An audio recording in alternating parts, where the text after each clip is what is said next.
Welcome to True Crime Garage. Wherever you are, whatever you are doing, thanks for listening. I'm your host, Nick, and with me as always, I think he's running a little bit hot tonight. Here is our captain. It's good to be seen and good to see you. Thanks for listening. Thanks for telling a friend.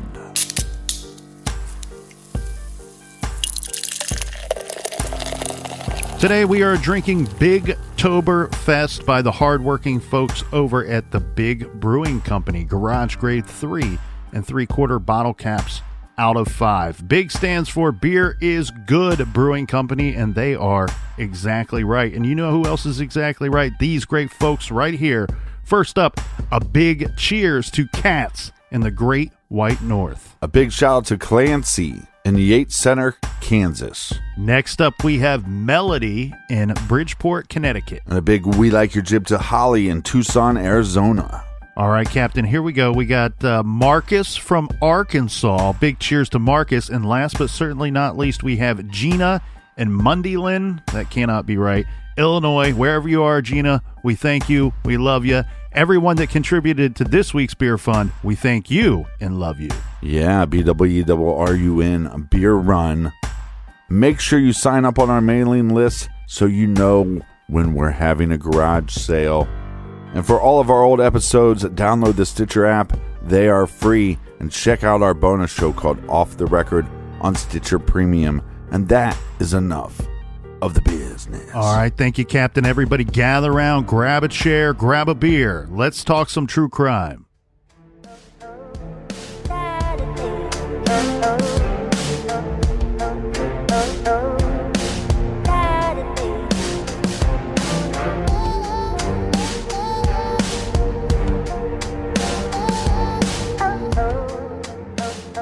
Inside the Woodruff's Royce City, Texas home, family friend Todd Williams found the obviously slain couple and then quickly exited the trailer to call police, who arrived on the scene at about 4:30 p.m. And just to be clear, since they have two houses, they were staying in their new house, and that's the house that they were found dead in. From the book Railroaded, the married couple was sitting close together on a sofa before the TV, and both had been shot and stabbed multiple times.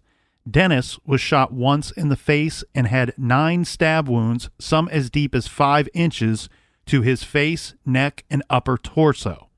Norma was shot 3 times in the face and had a 4-inch front-to-back gash across her neck. Norma was turning into Dennis as if for protective cover, and Dennis held in his rigid hand a chewing tobacco spit cup. Their clothes and the sofa were blood-soaked. The television was on, but all the lights were off, and the cardboard box on which the TV sat had blood spatter. The firing was done from just inches away, as indicated by the tight patterns of dark soot and red stipple on their skin surrounding the bullet entries. The medical examiner characterized soot as the very fine, smoky material that comes out of the gun when it's fired, and is the product of combustion that are occurring from the actual flame in the barrel of the gun. And stippling is the actual particles of gunpowder that strikes the skin and cause tiny injuries, burns, or abrasions from these burning or unburned particles of gunpowder that come out and hit the skin. Do they believe that the bullets came from a single gun? That's a difficult thing. The murder weapons, we should say, because of the stab wounds and the use of a gun, it's always been quite difficult for the state to prove their case on, 1, if they located the murder weapons, and 2, exactly what was used to kill these two people. What we do have here, though, Captain, is some interesting information.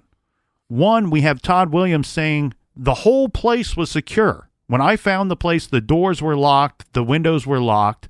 I come in, I break into the home to find my friends. Obviously, they've been murdered. They're sitting in the dark with the TV on.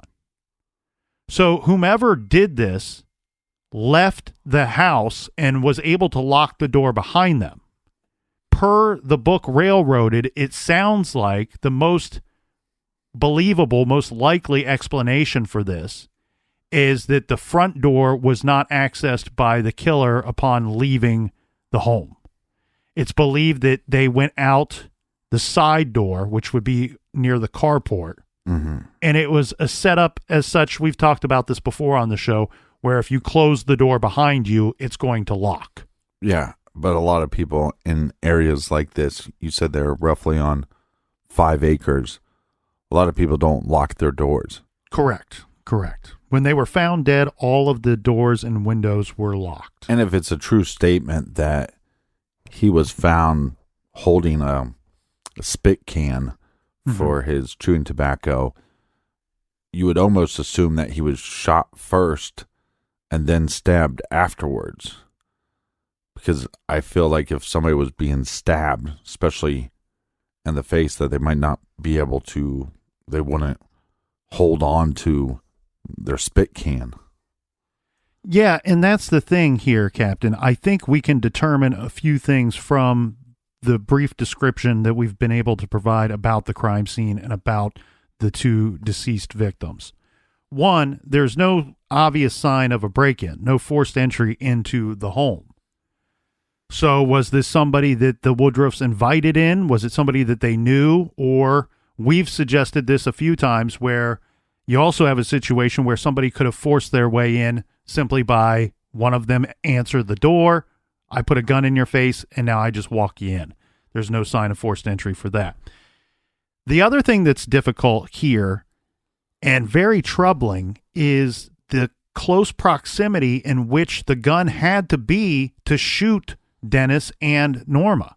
Right.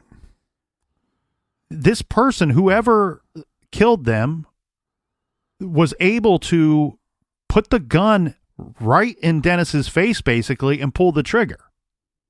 There's no signs of Dennis defending himself. There's no sign of him flinching. It almost is as if he didn't think this individual would shoot him. Yeah, that's the thing. Like, it was a total surprise, but how is it a total surprise when the gun is so close to his face? Then with Norma, we see the opposite. We see obvious signs that she's trying to avoid whatever's about to happen. So Dennis was shot in the face.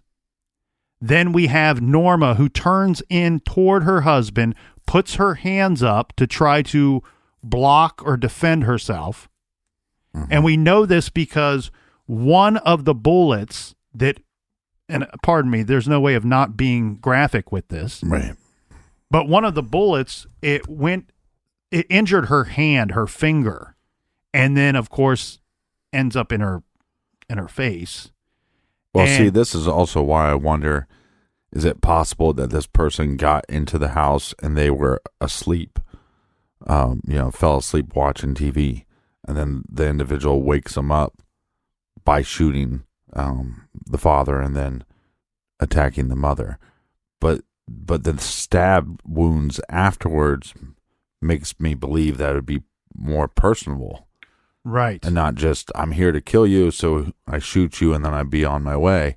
This person then took the time to pull out a knife, or if there was two individuals, somebody pulled out a knife and then ended up stabbing these individuals in their face. And that's something I do want to point out as well. I don't think that anything at the crime scene particularly tells us one way or another if this was one offender or more than one perpetrator. Right.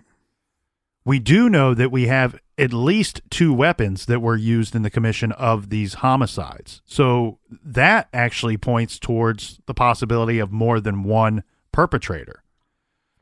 The difficult thing here, Captain, is, as you said, how does this go down in this exact manner? It appears, and we know this from the medical examiner statements, that Dennis shot at close range, right in the face, for whatever reason, is not defending himself when that happens. Norma then realizes what is going to happen. She tries to block or defend herself by turning in toward her husband, putting her hands up. And then we have the stab wounds. So it has been stated by the medical examiner that the gunshots happen first and then the stabbing. And as you pointed out, And the state of Texas, as well as law enforcement agencies that work this case, would tell us that this indicates that this was absolutely personal in nature, that this was someone that had a deep hatred for both of these people, not only wanted to kill them, make sure that they were dead, but you're kind of using the knife to actually destroy this man, his appearance, to mutilate him, to stab him 9 times with whatever knife was used in this homicide. Which I'd normally say 100% of the time that's personal, but we do have evidence that they're having financial difficulties. And is there something that the public, their friends and family didn't know about, where maybe they took a loan from somebody, maybe they didn't pay back somebody that they should have, and it's not as much of a personal thing as like we're proving a point type thing. Right. The other thing I want to point out too was the gun used as necessity, and then at some point the perpetrator or perpetrators decide that to keep using that weapon, it's awfully loud, someone might hear it, I'll finish the job with a knife or a bladed weapon. Make sure the job is finished. Yeah. I've heard one theory, and I don't want to get too much into all the theories that are out there, because there is a big group of people that believe that Brandon Woodruff is in fact innocent of these crimes. And therefore they have theories as to who could have committed this murder and how they went about doing it. Right. One of the theories that I just want to I'm going to go ahead and squash it right away, is there's a theory that's been put forward that they were killed and that somebody close to them hated them so much they showed up the next day and chose to stab Dennis after he was already dead. We know that theory cannot be, and that is because of the words of the medical examiner. It says, the medical examiner could not determine the order in which the stab wounds were inflicted, but they all happened probably about the same time, and he, Dennis, was alive during all of them. But I can't tell you exactly what order they happened in. But also, if it's just one gun, at some point that gun runs out of bullets. So the knife might have been used, like the coroner is saying, to finish the job. And like you were saying, also, the gun is loud. Yes. Yeah, we don't know why, but this attack started with a gun and then it ended with these stab wounds. And again, we can tell by the medical examiner's words, these weren't stab wounds that took place at a much later time. Right. This man, unfortunately, was shot and then stabbed fairly quickly. The gunshots themselves to these individuals would have been fatal at some point, but we have the medical examiner who says the stab wounds happened while he was still alive. The problem is, Captain, that we have that big window of time, sometime between Sunday evening, and they're not found until 3:30, 4 o'clock on Tuesday. Right. There's a big window of time of when this could have happened. Now, we can obviously shrink that down a little bit to try to figure out who had the means to carry out this brutal homicide. And one is they were both supposed to be at work on Monday morning. So I think we all can agree that this happened sometime before Monday morning. Yeah, I think that makes the most sense. And if we are to believe Brandon, he says that he had dinner with them and then he left. His first duty when he left was to run an errand for his mother and then carry on to their old house in Heath, which this would be sometime after 7 p.m. What backs Brandon's story up is that there were 2 phone calls that took place in the 7 o'clock hour. And this is both Norma and Dennis on the phone with relatives. During these phone calls, the relatives on the other end of the line both got the impression separate calls, both got the same impression that Brandon had already left the house that night. That they were having these conversations after he left, after they had dinner. And I don't believe there was any mention of there being an argument or anything. It was just, he came to visit, he ate with us, he left. Yes, and without getting I'm finding it difficult to go through this case because it's a real messy one, and it's almost like you have to tackle each of these issues as they pop up, because one of the motivating factors that the state of Texas will say when prosecuting Brandon Woodruff is one of the reasons that he killed his parents was because he's gay, that he was living this secret gay lifestyle. Right. And that he, amongst other reasons, this led him to killing his parents. There's a big problem with that being a motivating factor, and that being these two phone calls that took place in the 7 o'clock hour on that Sunday. In at least one of the calls, Dennis is discussing Brandon being gay with his relative. The relative says it didn't sound like Dennis was angry about this. Didn't sound like Dennis was, mad at Brandon or thought that Brandon was living some kind of secret life. The relative said that Dennis sounded concerned for his son, stating that he worried about Brandon living that kind of lifestyle, that he thought that that kind of lifestyle was dangerous or it came with certain risk, and that he probably didn't want his son to have difficulties in his public life, or treated unfairly because of his sexuality. Right. It's the same reason why there's kids with minor disabilities, but parents will worry because of how society and kids will treat them. And so it might be, okay, well, you have no problem with your son and his sexuality, but you know that there's going to be conflicts in his life because of it, where those conflicts might not happen, or those just discriminations might not happen if his son were straight. Well, and I look for the good in everyone, and I find a lot of good in everyone, but people in general are not always accepting of people that live differently than themselves. Right. And so therefore, out of ignorance, they will treat these people differently or unfairly because of something they just don't understand. Well, and to be clear, was he out to his parents before this dinner, or was this dinner, hey, Mom, Dad, I got to tell you something? But a lot of times parents know before the child ever comes forward. That is one thing that's pretty unclear in this whole situation. But I did want to point that out, that he clearly didn't kill his parents to cover up the fact that he was gay or living a gay lifestyle. Right. Because we have the relative saying after the fact, Dennis and I discussed this. His parents were aware. I don't know how aware they were or when they became aware. Right. But we know that Dennis knew what was going on. Norma knew what was going on. And again, the relative saying, the father didn't sound angry at Brandon. He sounded concerned. Well, question for you. Yo. We have no evidence of Brandon coming out in high school, like to friends. You said the shit kickers didn't like it. So from what I found there, Captain, that it's very unclear. Okay. It sounds to me like right around the time that he was finishing up high school, his lifestyle is changing and noticeably to his friends, right, and to others. Brandon's now dressing different. He's hanging out with a different crowd.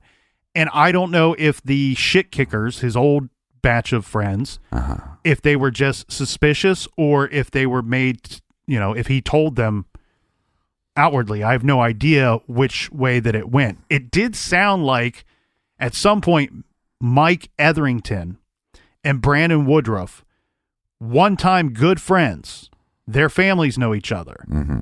It sounds like not only did they quit being friends, but it sounded like they were feuding, like taking shots at each other as far as insults and whatever was going down. There was some type of feud between the two of them. Well, he's somebody that should be looked at, because I think a motivation for this is if he, within the last couple months, really finalized coming out to his parents, let's say, because the lifestyle was shifting and possibly some people knew, maybe some friends of his knew. Obviously, he was creating another social dynamic that knew and he was living openly gay to them, that if it is finalized to the parents, was there a sexual partner that he had in high school or within his old community that is there then fearful that Brandon told the parents, if that makes sense. That an old friend might be outed by Brandon and feel threatened by that, right? Because also possibility. Look, it is an interesting thing when you're friends with somebody for almost 18 years and you've had a lot of conversations with them about dating and girls. That one of my friends, that's pretty much all we talked about. Later, come to find, well, that was just kind of a cover-up. He wasn't into girls. He's always been into boys, but that was his kind of cover. If I'm constantly telling my friends that I have a crush on somebody, and he always picked like the top of the top. But he then told us, well, I picked girls that I knew were way out of my league because then you wouldn't wonder why I never got to go on a date with them. Right. It was just, you're just not going to go on a date with them. They're out of your league. So it is an interesting situation because you are shocked on some level, and then on some level you start going, well, maybe I kind of knew this all along. But if he would have then said, well, and I realized I was gay when I made out with one of our other buddies. None of his closest friends, when he came out, none of us had any hatred towards him or discrimination towards him. Mm-hmm. So I think, obviously it's a different part of the country. And sometimes in those smaller communities, there's more of an ignorance to different lifestyles. But you also see sometimes these people that are, that discriminate the most against somebody's sexuality is because of their own hatred to themselves, that they're a homosexual themselves, but they hate themselves because of it, and then they hate anybody that is going to come out. Well, I think what we can agree on here is a couple of things. One, it appears that Brandon's lifestyle wasn't such a secret, that his parents knew this about Brandon, right, that they had some kind of conversation. This was something they spoke about. Dennis is concerned not because he does not approve. It's more so that he's worried, concerned for his son. Everyone's always concerned for their children. This is just another one of those type things for Dennis. Now, we should point out, though, too, with Brandon that, I say he's not living this secret lifestyle, but there were some extremes going on here because he did do some pornography work. Mm-hmm. And this was, from my understanding, in the summer to late summer of 2005. And this was gay pornography work that he did. He filmed a couple scenes in Dallas and a couple scenes down in Florida. From my understanding, this is something that took place over the course of 2 different weekends, and he was paid fairly well for his time. Mm-hmm.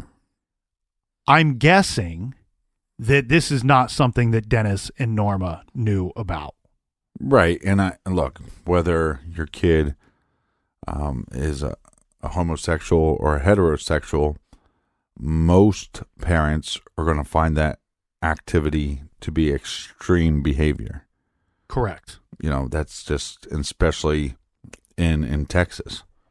And the way that this went down, from my understanding, Captain, and I actually don't think that this pornography work has too much to do with the actual case itself. Right. The state of Texas and the prosecutor would tell us different at trial.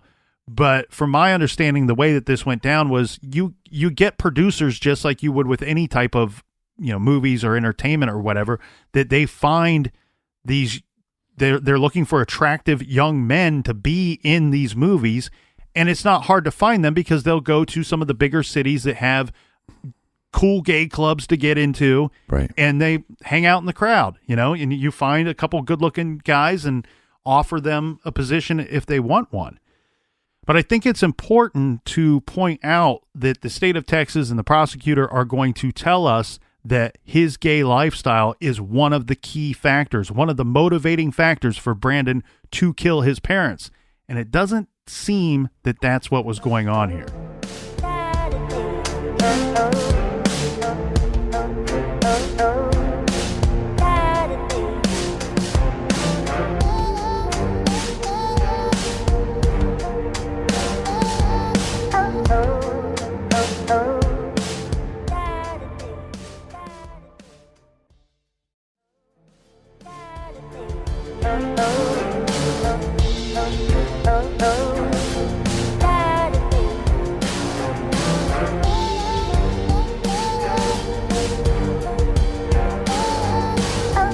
Make sure you check out truecrimegarage.com and go to our blog and leave your opinions on this case. And let us know if you liked my singing there in this week's music. Yeah, it was a sample of the Colonel.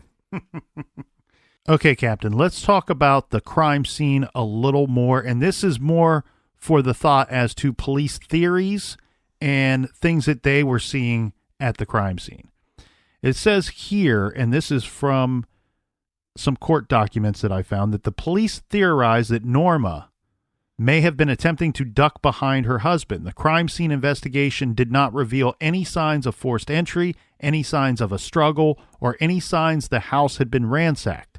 Investigator Tommy Granfield testified that he did not believe the position of the bodies was suggestive that the victims had been taken by surprise. The wallets of Dennis and Norma were missing, but many valuables, including a handgun, a computer, jewelry, appliances, remained in the home. The police noted blood droplets in front of the couch and a trail of blood droplets leading from the couch toward the guest bathroom and bedroom. So it's believed that either blood is dripping off of the knife, the killer, or both after they killed the Woodruffs and then walked from that spot right there in front of the couch to the guest bathroom. And I'm guessing that is to clean up themselves, clean up the murder weapon. Later, we would find out that when police did the luminol testing throughout the house, they found a good amount of bleach in that bathroom. So it appears that the person or persons cleaned themselves up and anything else that they needed to, and then cleaned the bathroom afterwards. Well, we can't rule out that this was just a simple robbery, and then they had to kill the victims, maybe because the victims knew who they were, or maybe that was just part of the plan. We can't rule that out. But it is suspicious that somebody went into a bathroom and cleaned themselves off. That could just be simply to have no trace evidence going back into your vehicle. I've always found it troubling, too, that they had just recently moved into this house. I know it's very unlikely, and this, thank God, is a very, very rare occurrence, but I have read cases where it's a mistaken identity, that somebody goes to a home and a new family lives there now. Right. And the offender is unaware that that is the situation. I don't know that that's the situation here, but I'm just throwing that out there. So how does Brandon Woodruff become suspect number one? Well, we have the Hunt County Sheriff's Office investigating this case, but they're doing it with the assistance of the Texas Rangers. The problem for Brandon will be he's got some missing time. He's got a missing window of time of where he's unaccounted for on the night that they believe that the Woodruffs were killed. So we both said that we can agree that they were killed sometime either late that Sunday night or very early Monday morning before they had to go to work. Well, investigators are going to shrink that window even more because what they're going to say is that the Woodruffs were killed sometime between 9:30-ish and 10:30 to 11-ish. Okay? But what time does he meet up with his friend to get back to school? He meets Robert at the Denny's parking lot at 11 p.m. All right, so that's not looking too good for him. Right. And here's how they come up with this window of time. There's a phone call that takes place around 9 o'clock, and we kind of talked about this a little bit already. Remember, Charla is visiting extended family on that Sunday night. Right. She's at her grandmother's house. Grandma's on the phone with her mom, Norma. Grandma says to Charla, would you like to talk to your mom? I got her on the phone. That phone call takes place between 9 and about 9:20, maybe 9:30 at the very latest. All right. So we have another person, a witness, saying they were alive for that time period. So now we're shrinking that window a little bit. Charla says that she will call her mom when she gets home. She says that she tried calling mom and dad at 11 p.m. that night and nobody answered. Mm-hmm. You mentioned the call forwarding. She's concerned that nobody answered. So that's how the police are going to come up with they were killed during the time frame between 9:30 and 11 o'clock. The problem with Brandon's story, he was supposed to be there to pick up Robert between 5 and 6. Then that gets pushed back to 9:30, and he doesn't show up to Denny's until 11 p.m. What the prosecutor and the Hunt County Sheriff's Office are going to tell us is that left enough time for Brandon to make it to the Heath house, do all this running around, commit murder, and then meet up with his friend at the Denny's. It gives him, right. It puts him in the perfect time situation. But what is his excuse for all this? His excuse is that I told you everything that I did. I was just off on my times. Okay. And there's a lot of people, as I said earlier, that are doing really good work on this case, trying to help out Brandon's case to prove that he is in fact innocent. And they all say about the same thing. You prosecuted this kid because he was off on his times. He wasn't lying about what he did. He wasn't lying about when he did what he did. He was just off on the time. Well, the problem with that statement is you don't know. He may be lying. He may have done this and just flat out lied, and now I was off on my times. What we do know is that Robert says, I didn't see Brandon until 11 p.m. Right. So what is Brandon doing between that 7:36 phone call where he calls mom to relay the message about the horse, and then when he finally makes it to the Denny's at 11 p.m.? Right. And I do have some references here for you. Right, but real quickly, we do have travel time. So we have to put that into account so we can shorten his window a little more. The other thing that's a little in his favor is that he did a favor for his parents. And he was then going to take their truck and they were going to have his truck fixed. But one could also say, well, maybe he did that favor because that was part of the setup. Right. So let's go through this distance between a couple of these locations, shall we? Okay. So we have the double wide. I'm going to refer to the new house as the double wide. That's on County Road 2648 in Royce City, Texas.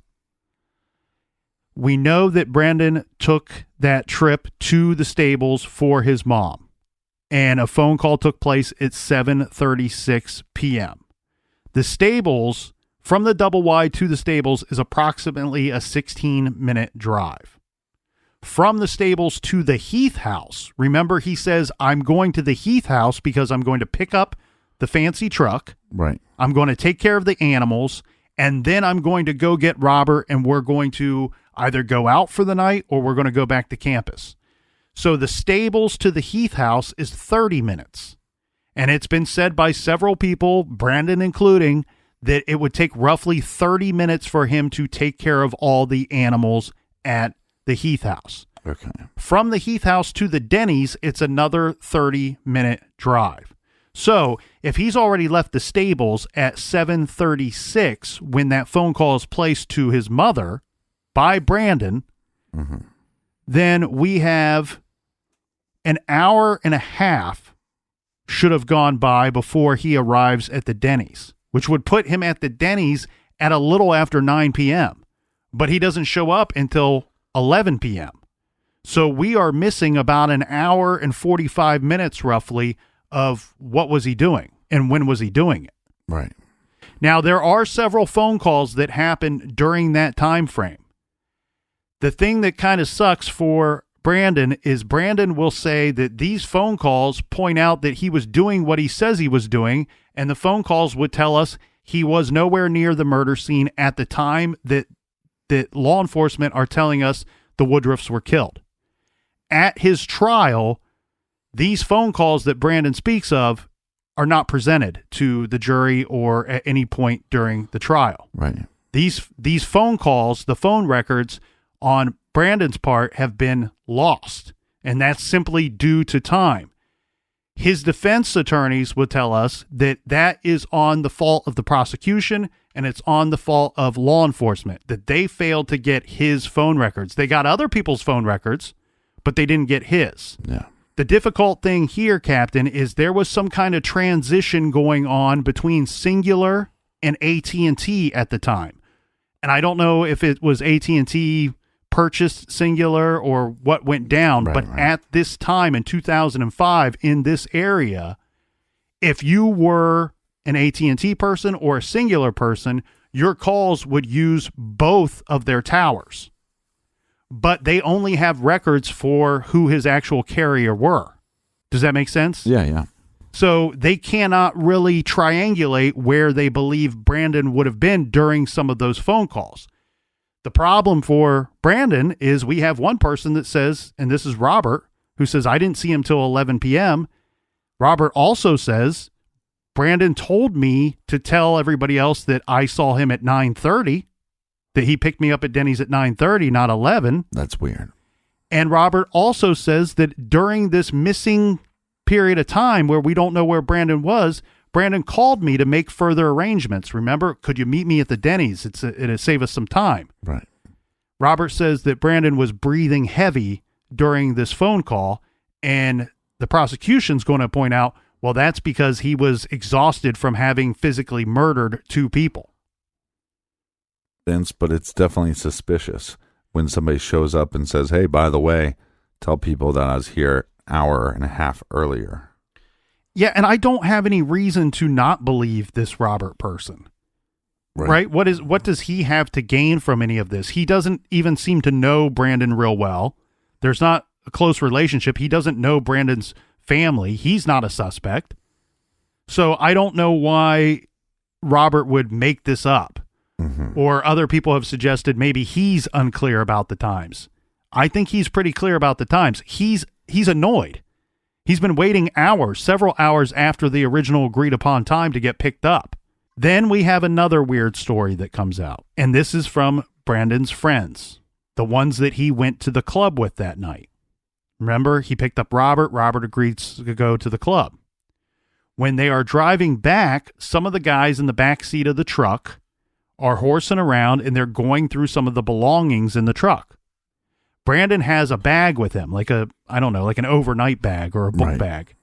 When one of the persons picks that up, they said that Brandon, who is usually very laid back, happy-go-lucky kind of person, was visibly upset and angry and told them to put his bag down.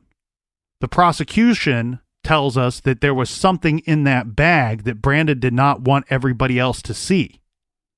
Maybe it was a blood-stained shirt.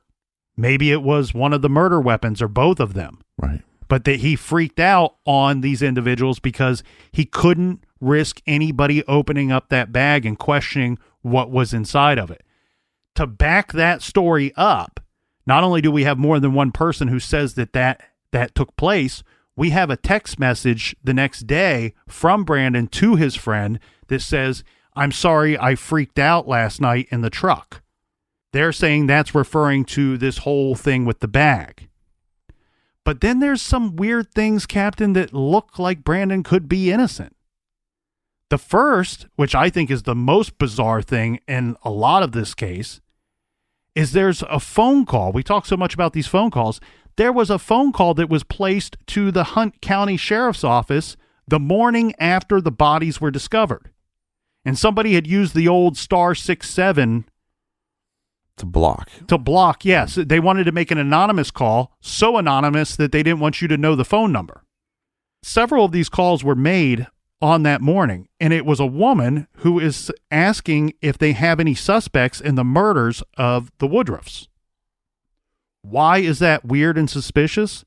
It's weird and suspicious because at that time, police had not announced to anybody that the Woodruffs were murdered. When the bodies were found, they notified their employers and they notified family, and they simply told everyone that the Woodruffs were found dead, that they had died, and they died together. Now, you can take that a million different ways. Most people assume that it was some type of accident, a vehicle accident or carbon monoxide. I mean, there's a dozen different ways. Right. So it was not confirmed at that time with anyone that the two had in fact been murdered, yet they're getting a phone call to the sheriff's office from a woman who is asking if they have any suspects in the murder of Dennis and Norma Woodruff. They figured out that the caller was Norma Etherington. Remember, she's the mother of Mike, who is Brandon's former friend. Right. She's the one that had that weird feud with Norma Woodruff about the $500 4-H scholarship that Brandon got. So what is very bizarre here is not only do you have a feud between Brandon and Mike, you have a feud between the two mothers. It's almost like the Hatfields and McCoys at this point. It's like family against family. Right. There's a lot of things in this case, Captain, that just don't make sense. And they don't make sense for or against Brandon, depending on how you look at these different items. We mentioned the bag earlier, where he got all upset that these guys were going to go through his bag. The prosecution tells us there's something in the bag that he didn't want us to see: blood-soaked clothing, murder weapon, what have you. Right. Brandon's explanation for his behavior that night is that he had not fully come out to his friend Robert. Remember, what we got going on right now in Brandon's life is he's coming out, but he's also attending a Christian university. Those things don't usually work hand in hand together. And he says, Robert didn't know that I'm gay. I didn't want that bag opened up because then he would know that I'm gay. What doesn't make sense to me is his defense of his behavior. You took Robert to a gay club that night. You took him to a gay club with you, asked him if he wanted to go. But was it actually a gay club, or was it a gay-friendly club? And it was just maybe attended by more gay people than straight people, and it wasn't.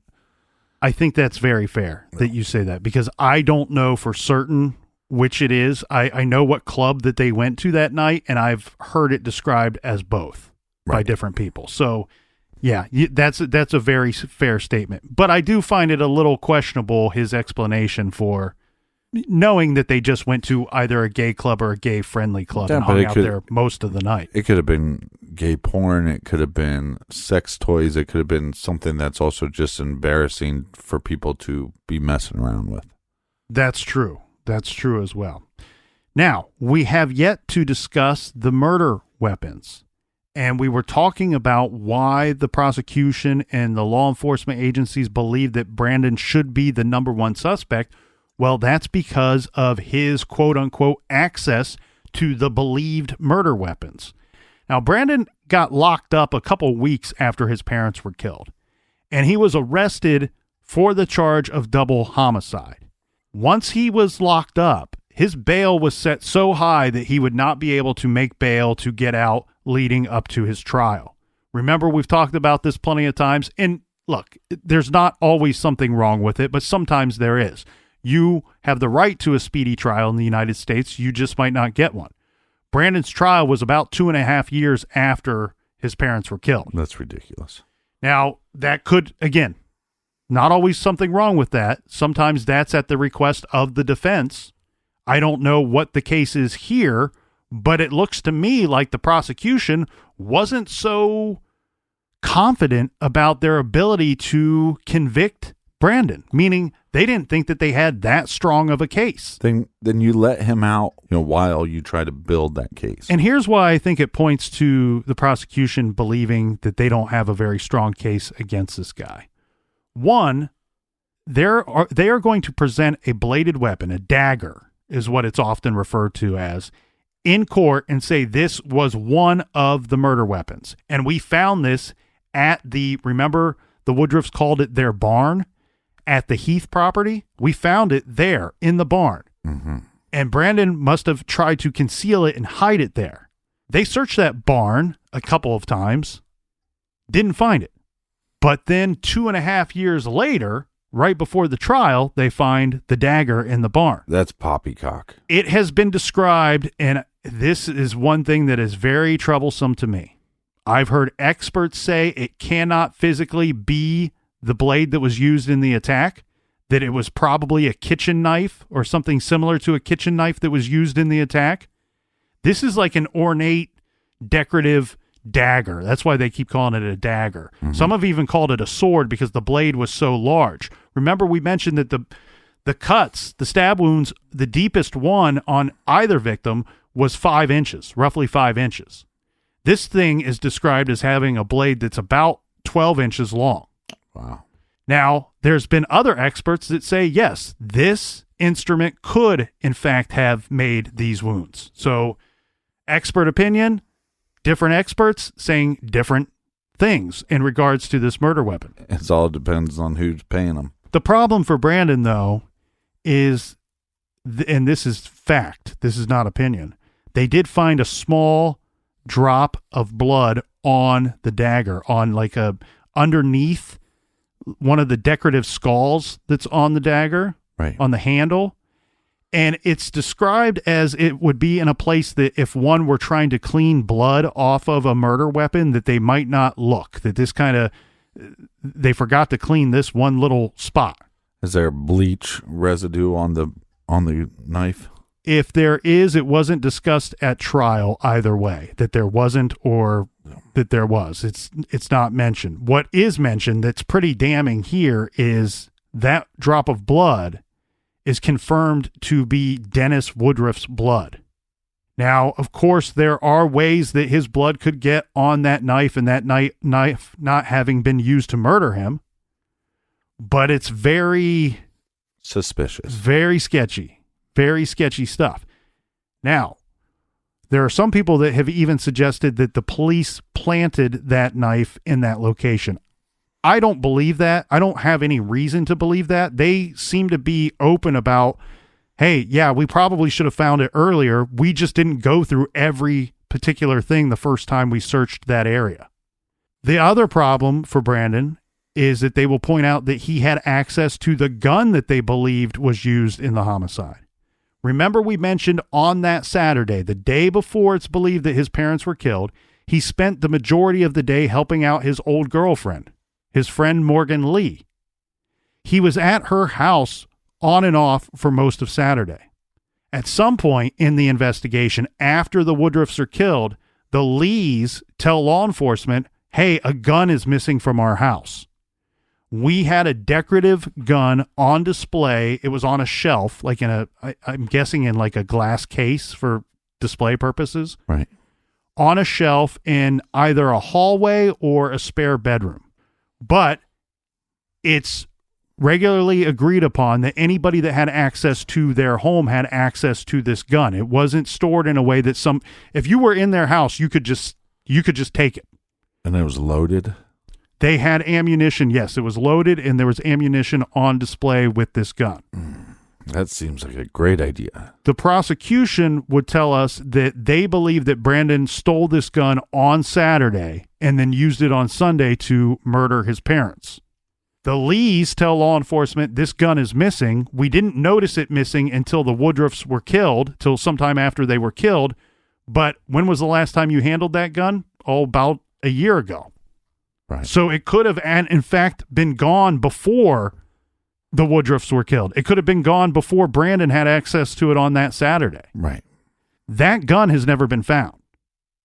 And I think that the problem I have with the knife is against Brandon, it's got his father's blood on it. That looks very bad.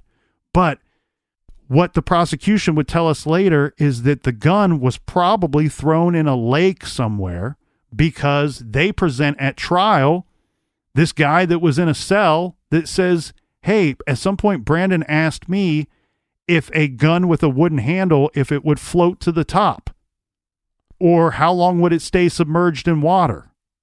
Like, he was concerned that they were going to find the murder weapon. Oh, I hate any of these jailhouse snitches. Here's the problem I have with this jailhouse snitch, amongst other things. I know you don't like him. I don't like him either. But it's like, if he threw the gun that was used in a lake somewhere, why wouldn't he throw the knife in there as well? Why are we finding this knife in the garage? Because it was a sword, man. He wanted. You got to keep that sword. It's a collector's item. It's a collector's item. It's going to be worth a lot of money someday. Yeah. Unfortunately, no, I agree with you. I mean, if you're going to dispose of the gun, why wouldn't you dispose of the knife? Unfortunately, what we have here, Captain, is Brandon is convicted of double homicide, and he's been in prison ever since. The thing that I have a big problem with is I've looked at this thing. For the past week, we've been looking at this case, and I thought from Jump Street that, we're going to come across something at some point in this next week that's either going to definitively, for me, prove that Brandon's either A, innocent, or B, guilty. Yeah. I can't find anything that tells me that he is, in fact, innocent. I can't find anything that says to me 100% that he's guilty. I am very suspicious of that missing time, that hour to hour and a half that he's unaccounted for on that night. It's been suggested this is what was going on, or that was what was going on, that he didn't lie to police. But I don't know that until there were people that can back up where he was and what he was doing and when he was doing it. Or the fact that he tells his friend, hey, I was here an hour and a half earlier. Like, correct. That's very suspicious. Now, in a lot of cases, we don't have the suspect talking, whether that's a interrogation or anything. But what we do have in this case is, and we played it in the trailer, it's Brandon telling his supporters, believe me, I did not kill my parents. Mm-hmm. And normally you can get a sense, a gut sense of whether or not you believe the kid. In this case, it's so weird because it seems like he says a couple lines that make sense, and I go, okay, he probably didn't. Then he says a couple lines where I don't think he's saying anything wrong. It's just the way he chose to say them. And that could have been nerves or whatever, but I kind of walk away from the whole him pleading his case to his supporters and still kind of throw my hands up like, I don't know. I don't think I learned anything from it. Well, and online you can find the interrogation or questioning tapes when the Rangers and the sheriff's office are questioning Brandon. Right. And I've watched them, and they're very interesting because his body language, to me, never at any point, even for a second, shows what I would believe to be a guilty person. He's extremely cooperative with their questioning. So much so that he's offering up to a DNA test. He's even telling them like, hey, I'm not planning on sticking around in this city. I don't like it here. My parents have been killed.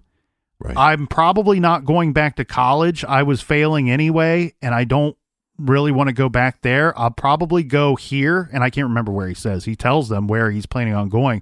I think it's to go off and stay with extended family, which makes a whole lot of sense. It's just in a whole different city. Right. But he's so cooperative to the point that he doesn't have to tell them that he's planning on leaving the area. One, if he were guilty, I think he wouldn't have told them that. Two, he doesn't have to tell them where he's going. And three, he even offers up that he will stay in the area long enough for them to clear him as a suspect. When you guys are all done with your investigation or you're all done looking at me, right, let me know, and then I'll wait till then to go. So super cooperative during the questioning process. It's one of those cases, Captain, where I cannot find a reason to push me to one side of the table or the other, the innocent side or the guilty side. What I will say is I don't feel that Brandon, regardless of what people out there listening feel, if he's guilty or not, I feel that this guy got screwed in court. I don't think that this was a fair trial. And a large part of that comes from this fact, and this is known fact. It's in the court documents. We have a judge who had to make a ruling on this after the fact. It was proven that the prosecution was not only listening into Brandon's phone calls while he's in jail for 2.5 years, mind you, leading up to the trial. Right. They were listening to phone calls between him and his defense attorneys. That's awful. Right. He should be. He's one. If you're going to hold somebody that long, I understand that you think he's a murderer. But if you think he's a murderer, then get him to trial. If you're going to hold him for 2 years, then release him. He should not have to sit in jail. It's supposed to be innocent until proven guilty. An innocent man shouldn't have to sit behind bars for a whole 2 years. The other thing, too, is I really want to know if Brandon came forward and talked about any sexual encounters that he possibly had in his community during high school. Would there be any individual that showed discrimination towards him that would be afraid of him possibly telling his parents or telling the community? Well, this whole mess right here is pure and simple abuse of power is what it is. I get it. Okay, this was taken to a higher court, and a higher court had to make a ruling on this and determine that no wrongdoing took place. Let's say horse shit. All right, I'm sure that's a term that they use a lot in Texas. That's what this is to me. Abuse of power, because what they did here was, let's take this guy, lock him up, we'll set the bail really high so he can't get out. And then in the time that we take to build our case, we're going to use him being locked up to our advantage to build a case against him by snooping on his phone calls. Now, I get what the court ruling says, that, you know, they were told, the inmates, the people that are housed at that facility are told, your phone calls will be recorded. I get that. That's fine. I also get that he was Mirandized. That says you've been arrested for this charge and anything you say or do can and will be held against you in the court of law. I get that. The problem is, where the hell is the attorney-client privilege? Right. Okay? I get that they presented, this has happened in other cases where they've presented Casey Anthony, her phone calls that she had while she was in jail locked up. They've presented those at trial. They didn't present the phone calls between her and her attorney because that's privileged information. And that shouldn't be information that maybe it's not presented at trial, but the prosecution shouldn't be able to hear that. And then I think the problem becomes, it just seems like they're discriminating against this guy simply because of his sexuality. Or that they've built this case against this guy. Maybe they really believe that he killed his parents and it has nothing to do with his lifestyle for them. Maybe they just really believe that he did it, but they're going to stack the deck against this guy, which is just unfair. That's not what our society has deemed to be right. Right. And the thing is, too, the higher court ruling was that, well, none of the information gathered in those recordings was used against him at trial. So what? Well, who cares? You can't actually prove that because whatever information that the prosecutors heard, they could have changed their strategy based off the information they heard. So there would be no way of really proving unless they took direct words or direct lines between those communications and presented those at trial. I agree 100%. And so it's one of those situations where I cannot tell you if Brandon Woodruff killed his parents. I can tell you this. There were other suspects that I would have looked at. These Etheringtons are weird. That whole family, Mike Etherington said lies to the police. We know that because he told police that he saw on Brandon's MySpace page that Brandon hated his parents and he wished they were dead. The police checked the MySpace page. It didn't say that. It said that he loved his parents. So why did Mike make that up? I find that really strange to go run an errand for your parents when you want to kill them. And come back and kill them, yeah. And to take it a step further, hold on. I was just going to say, if they came back and said that errand was never run, I'd go, okay, well, that makes more sense. But when they come back and go, okay, well, we have proof that Aaron was run, you go, well, this doesn't make a lot of sense. Well, and to take that a step further there, Captain, this is similar to the Eddie O'Brien Jr. case that we covered back in August of this year in episodes 416, 417, the Trail of Blood episodes. There was evidence at the crime scene that is directly related to these murders that was not tested and not presented at trial. And that is a difficult, bitter pill to swallow at the end of the day. There was hair found in Norma Woodruff's hands that law enforcement agree. I'm going by their own statements. They believe that hair likely came from the killer. Could it have come from Norma's head? Yes. Could it have come from her husband? Yes. Do we know where it came from? No, it was never tested and it was never presented at trial. Brandon Woodruff did not receive a fair trial.